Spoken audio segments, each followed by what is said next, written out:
Oi, amigos e irmãos, graça e paz. Vamos refletir no capítulo 1 de Efésios, versículo 20 ao 23, concluindo assim as nossas mensagens no capítulo 1 de Efésios. Vamos ler a partir do versículo 15 para nós vermos um panorama geral da oração do apóstolo Paulo em favor de seus irmãos. Diz assim: por isso também eu, tendo ouvido a respeito da fé que vocês têm no Senhor Jesus e do amor para com todos os santos, não cesso de dar graças por vocês, mencionando-os nas minhas orações. Peço ao Deus de nosso Senhor Jesus Cristo, Pai da glória, que conceda a vocês espírito de sabedoria e de revelação no pleno conhecimento dele. Peço que ele ilumine os olhos do coração de vocês, para que saibam qual é a esperança da vocação de vocês, qual é a riqueza da glória da sua herança nos santos, e qual é a suprema grandeza do seu poder sobre nós, os que cremos, segundo a eficácia da força do seu poder. Ele exerceu esse poder em Cristo, ressuscitando-o dentre os mortos e fazendo-o sentar à sua direita nas regiões celestiais, acima de todo principado, potestade, poder, domínio e de todo nome que se possa mencionar, não só no presente século, mas também no vindouro, e sujeitou todas as coisas debaixo dos pés de Cristo, e para ser o cabeça sobre todas as coisas o deu à igreja, a qual é o seu corpo, a plenitude daquele que a tudo enche em todas as coisas. Nós vamos assim nos atentar ao versículo 20, 21, 22 e 23, pensando na mensagem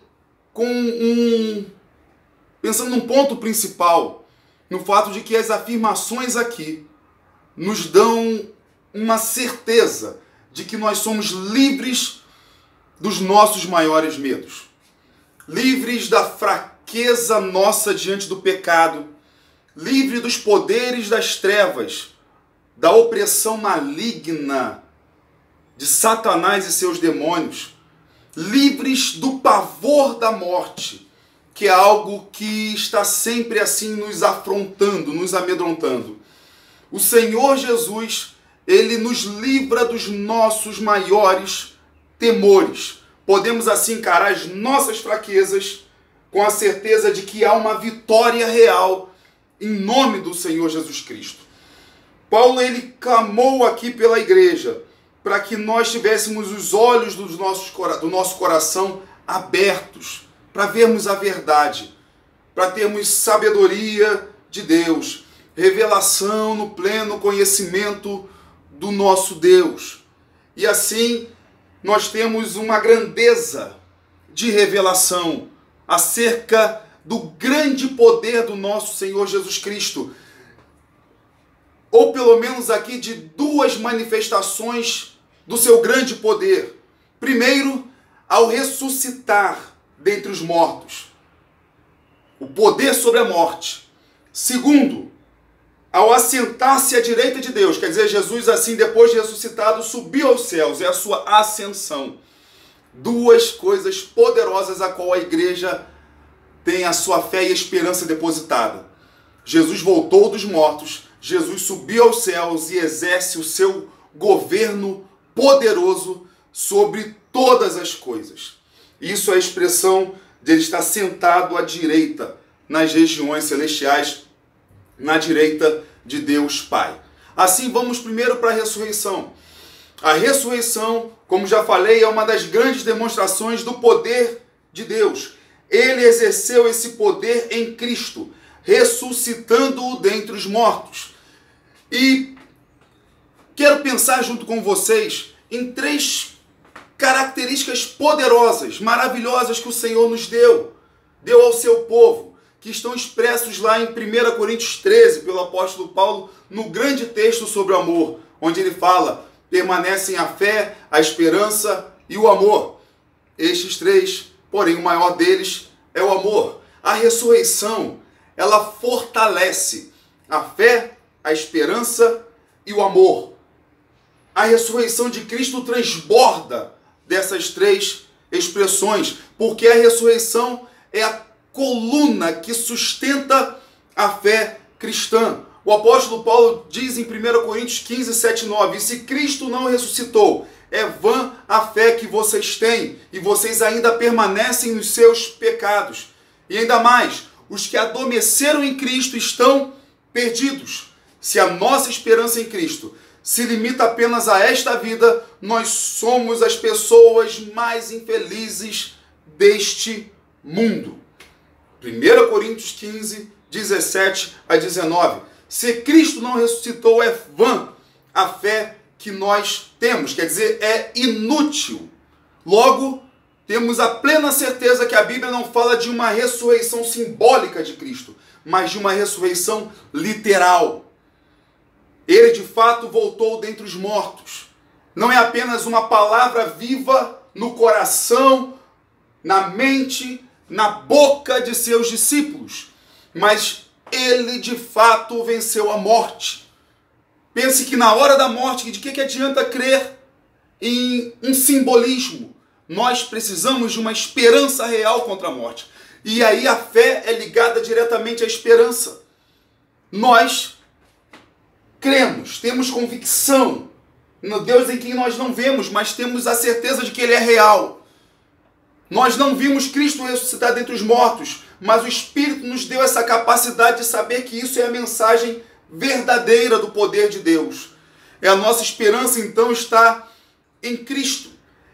Paulo diz que se a nossa esperança em Cristo se limita apenas a esta vida, somos os mais infelizes dentre os homens, somos as pessoas mais infelizes deste mundo. Assim, a nossa fé se coloca em algo real e fortalece a nossa esperança. A esperança está firmada no fato de que uma vez que Cristo ressuscitou dos mortos, nós também ressuscitaremos. A ressurreição foi um evento que aconteceu no passado, em um dia na história, mas que vai acontecer em larga escala no futuro, quando Cristo ressuscitar todo o seu povo para viver eternamente com Ele. A nossa esperança está nessa luta, nessa vitória contra a morte. Pense, por exemplo, no fato, nós, como brasileiros, diante das lutas que nós temos no nosso povo, o modo de vida precário, injusto, a qual muitos brasileiros vivem. Em geral, nós lidamos com o problema da morte. Queremos melhores hospitais para termos a certeza de que vamos poder cuidar da nossa saúde. Queremos que haja segurança pública porque ninguém quer morrer com a violência na rua ou até mesmo aquela que invade a nossa própria casa. Queremos trabalho porque precisamos de trabalho para nos alimentar. Do contrário, morremos de fome. No final, o nosso problema sempre é com a morte. Então, a ressurreição de Cristo é a garantia que nós temos quanto à nossa fé. Sem ela, sem a ressurreição, a fé é inútil. A esperança de que a morte não é o nosso fim, mas de que há uma vida eterna em Cristo Jesus, na garantia de que Ele venceu a morte. E tudo isso Ele fez em amor. A ressurreição é a demonstração do grande amor de Deus, é o fruto do maior amor já praticado neste universo, que foi Cristo Jesus dando a sua vida, morrendo no lugar dos pecadores, a fim de fazer dos pecadores seus amigos e filhos de seu Pai. João 15,13 diz: ninguém tem maior amor do que este, de alguém dar a vida, a própria vida pelos seus amigos. Se bem que antes éramos inimigos, foi por Ele se doar por nós que nós fomos feitos amigos dele. Ele se revelou a nós e nos escolheu para Ele. E aí Jesus fala em João 10, 17, 18, por isso o Pai me ama, porque eu dou a minha vida para recebê-la outra vez. Ninguém tira a minha vida, pelo contrário, eu espontaneamente a dou. tenho autoridade para entregá-la e também para reavê-la. Este mandato recebi de meu Pai. O Pai ama Jesus porque ele doou a própria vida para recebê-la outra vez. Ele morreu a nossa morte para ressuscitar de um jeito que nós não poderíamos, e agora nós temos a garantia que também ressuscitaremos. Ele nos redimiu da morte. E assim, diante dessa certeza da ressurreição, nós só temos um caminho, que é expressar este amor de Cristo ao mundo. Amar a Ele e amar as pessoas tão queridas por Ele, a qual Ele deu a sua própria vida. A ressurreição é o fundamento para vivermos o amor. Olhar para a morte e ressurreição de Cristo deve ser algo que devemos fazer constantemente para nos fortalecermos no amor. Jesus quer um transbordar de amor por causa da sua morte e ressurreição. Então ele diz em João 15, 12 e 13, o meu mandamento é este, que vocês amem uns aos outros assim como eu os amei. Ninguém tem maior amor do que este, de dar a alguém a própria vida pelos seus amigos. Mas João diz em 1 João 3,16, nisto conhecemos o amor, que Cristo deu a sua vida por nós, portanto, também nós devemos dar a nossa vida pelos irmãos. A ressurreição, ela então deve ser uma expressão de amor no mundo. Nós estamos vivos e ressuscitaremos um dia no nosso corpo, a não ser que Jesus volte antes e a gente não morra. Mas ainda assim teremos um corpo transformado, semelhante ao corpo de Cristo na sua ressurreição. E assim, com essas afirmações, podemos ver a presença da fé, da esperança e do amor na ressurreição de Cristo. Na certeza de que essa não é uma esperança apenas futura, mas a ressurreição nos dá poder para abençoar vidas no presente e nos dá a condição de moldarmos uma sociedade bem melhor no amor daquele que deu a vida e ressuscitou em nosso favor. E assim, vivendo a ressurreição, crendo nela, depositando a esperança nela e vivendo esse amor, nós precisamos nos sujeitar ao governo de Cristo. É o que a palavra diz. Ele ressuscitou dos mortos, ele andou por 40 dias em meio às pessoas, foi visto por mais de 500 pessoas e subiu aos céus em algo que foi testemunhado pelos seus discípulos. É a ascensão de Cristo, assentando-se à direita de Deus Pai, Todo-Poderoso. Jesus mesmo disse que toda autoridade foi dada a ele, nos céus e na terra. O governo pertence a ele. Ele tem autoridade e confiança. Isso é o que representa de que ele está sentado à direita.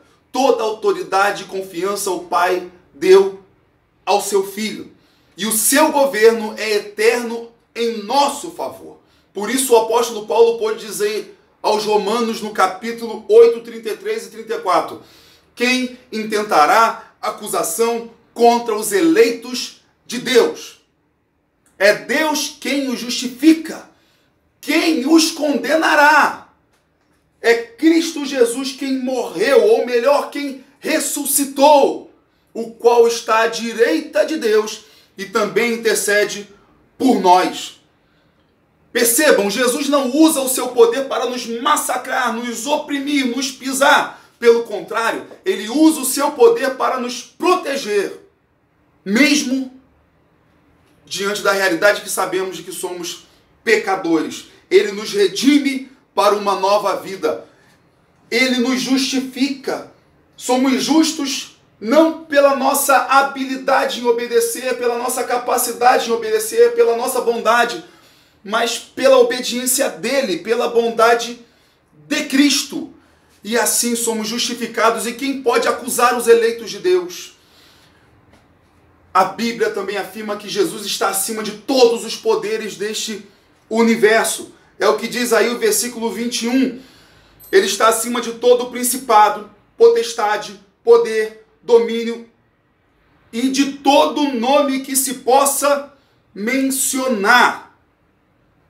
Por isso não precisamos ter medo dos anjos caídos e do líder deles, que é Satanás. E nem mesmo precisamos ter medo de pessoa alguma, de qualquer ser em todo esse universo, porque ele está acima de todo principado, poder, potestade, domínio e de todo nome que se possa mencionar. Você não precisa ficar perguntando, mas será que esse ser aqui, será que aquela pessoa, será que esse indivíduo? Não precisa mencionar nome algum. Jesus está acima de todos. Viva, meu irmão, meu amigo, essa realidade. Seja tomado por essa certeza. Sim, a gente sabe que nós estamos sujeitos a muitas coisas difíceis, problemáticas, terríveis. Mas Jesus sabe o que está fazendo. Acima de todos os seres. E ele também está acima de tudo em todas as épocas. Porque ele diz aqui, não só no presente século, mas também no vindouro. Nós, como igreja, já estamos debaixo do governo de Cristo. Jesus não é o governante apenas na eternidade. Quando ele retornar, ele já é o nosso governante hoje. E isso distingue a igreja de todo mundo. Porque diz o versículo 22, e sujeitou todas as coisas debaixo dos pés de Cristo, e para ser o cabeça sobre todas as coisas o deu à igreja.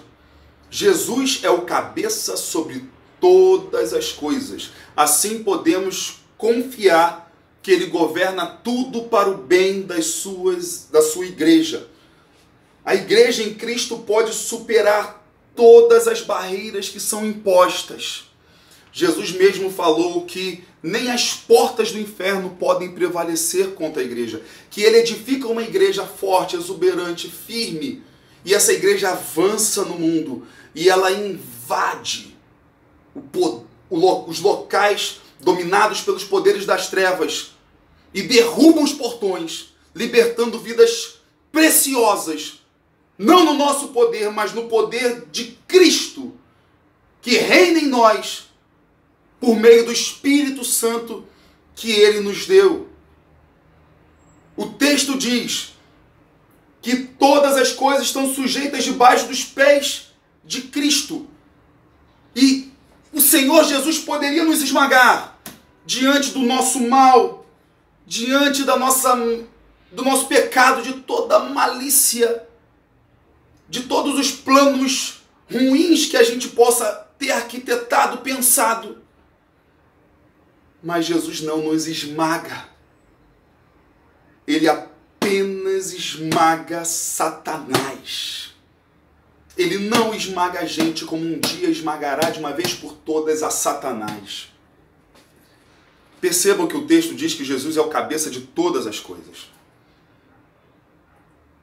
Mas no versículo 23 vai dizer que a igreja é o corpo de Cristo. Vai completar o que já está no versículo 22. A igreja é o corpo de Cristo. Se Jesus é o cabeça de todas as coisas, por que apenas a igreja é chamada de corpo dele? Creio eu que a resposta é bem simples diante disso. Porque o corpo é aquilo que se sujeita ao governo da cabeça. Por que a igreja é o corpo de Cristo se ele é o cabeça de tudo? É porque justamente a igreja são aqueles que se sujeitam ao governo daquele que é o cabeça. E aí então, por quê? Porque o corpo é o que se sujeita ao governo daquilo que é a nossa cabeça. E nós somos então, como igreja, o corpo de Cristo.